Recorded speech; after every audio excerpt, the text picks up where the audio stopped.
안녕하십니까, 노선호입니다. 11월 21일 토요일 오전입니다. 또 새로운 주말이 시작되었는데 날씨가 많이 쌀쌀해졌으니까 건강관리에 유의하시기 바라겠고요.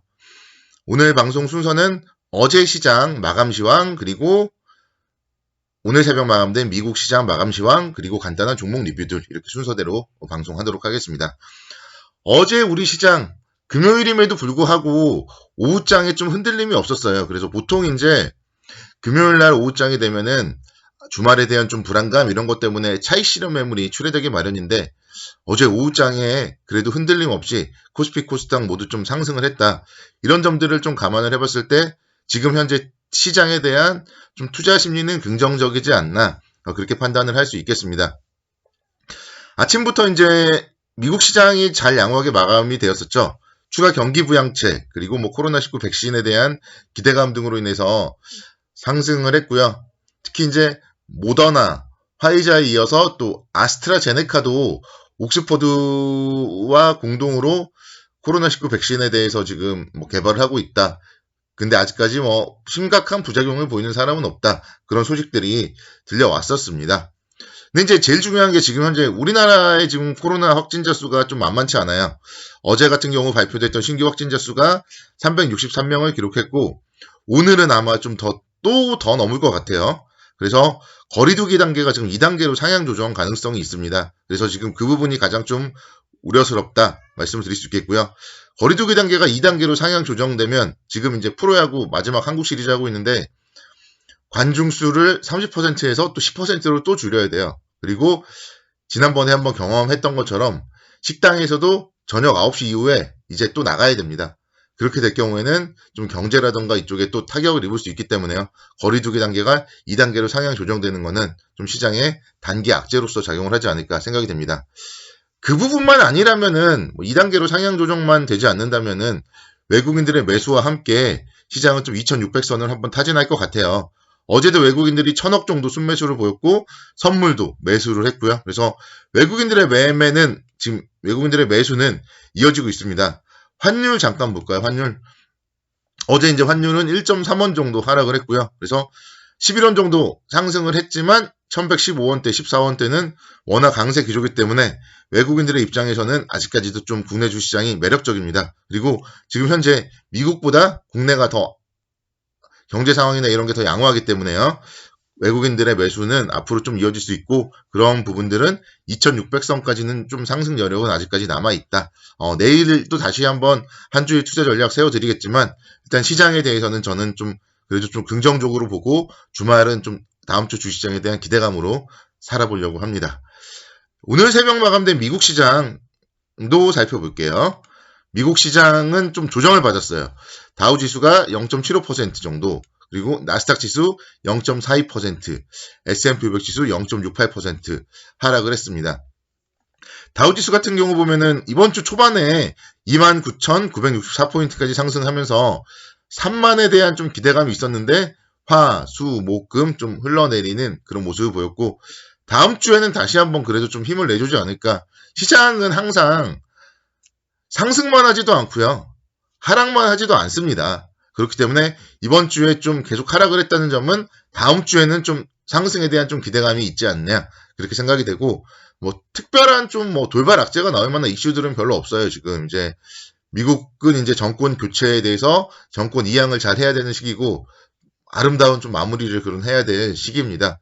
그러다 보니까 사실 돌발 악재가 나올 거는 별로 없을 것 같아요. 물론 경제지표 발표 일정이라든가 이런 거는 다시 한번 체크를 해봐야 되겠지만, 큰 문제가 없다면 다음 주에 아마 미국 시장도 다우지수가 3만 선을 좀 타진하지 않을까, 그런 좀 희망을 가지고 살아봅니다.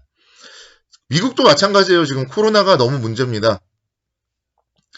신규 확진자 수가 하루에 18만 명씩 나타나면서 계속 지금 최대치를 뛰어넘고 있고요. 특히 이제 또 다음 주는 또 추수감사절이 끼어 있어요. 그래서 추수감사절 연휴 기간에 좀 감염 확산 속도가 더 빠르지 않을까, 그런 우려감도 지금 나오고 있습니다.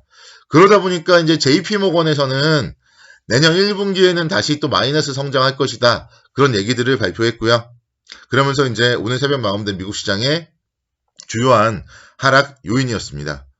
근데 이제 우리가 여기서 이제 또 생각을 해봐야 될 거는, 미국의 경제는 원래 1분기는 별로 좋지 않아요. 미국은 크리스마스나 추수감사절 위주로 돌아가거든요. 그렇기 때문에 미국 경제는 연간 따져봤을 때 4분기가 가장 실적이 좋게 나오고요. 1분기는 실적이 좀 부진하게 나옵니다. 그런 사계절을 생각해 봤을 때 뭐 내년 1분기 마이너스 성장 벌써 걱정할 필요는 없고요.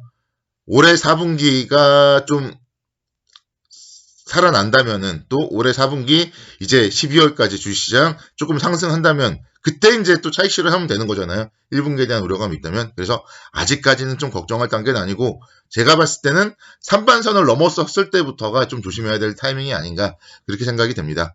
그리고 지금 백신에 대해서도 지금 계속 소식이 이어지고 있습니다. 그래서 미국의 화이자와 독일의 바이오엔테크가 이제 FDA에 긴급 사용 승인 신청을 했어요. 그래서 다음 달이면 승인이 이루어질 거고 그럴 경우에는 이제 백신에 대한 기대감 결국 만약에 이 백신이 이제 성공을 하고 백신이 널리 보급이 된다면은 중장기적인 관점에서 코로나는 이제 감기가 되는 거잖아요. 그래서 그럴 경우에는 시장은 다시 한번 상승을 할 수 있고 경제도 다시 한번 살아날 수 있다는 점은 중장기적인 관점에서 봤을 때는 이제 코로나가 감기 단계로 가는 좀 시작 단계다. 이런 점들도 생각을 해본다면 큰 문제는 없어 보입니다. 일단 다음 주까지는 좀 시장 긍정적으로 보자. 그렇게 말씀을 드리겠고요. 내일 또 다시 한번 전략은 세워드리도록 하겠습니다. 어제 보시면은요. 먼저 아모레퍼시픽부터 볼게요. 상당히 좋았어요. 아모레퍼시픽 4.79% 상승하면서 19만 7천 원대까지. 제가 이제 19만 원대 오면 좀 차익 실현하자 이런 얘기들을 했었는데 그 포인트는 어제 이제 온 것 같아요. 그리고 전 고점 19만 7,500원이었는데요. 어제 고점이 19만 7천 원이었다.